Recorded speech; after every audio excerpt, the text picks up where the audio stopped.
बिस्मिल्लाहिर्रहमानिर्रहीम। अस्सलामु अलैकुम। हुजूर सल्लल्लाहु अलैहि वसल्लम गारे हिरा में।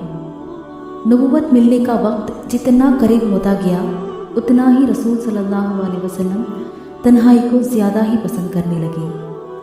सबसे अलग होकर अकेले रहने से आपको बड़ा सुकून मिलता था।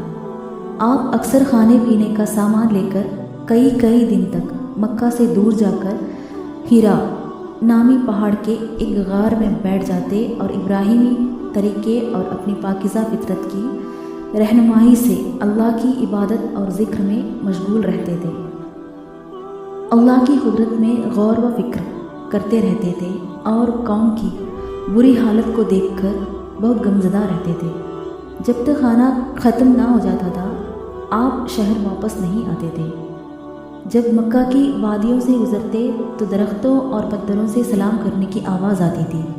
आप दाएं बाएं और पीछे मुड़कर देखते तो दरख्तों और पत्थरों के सिवा कुछ नज़र ना आता था।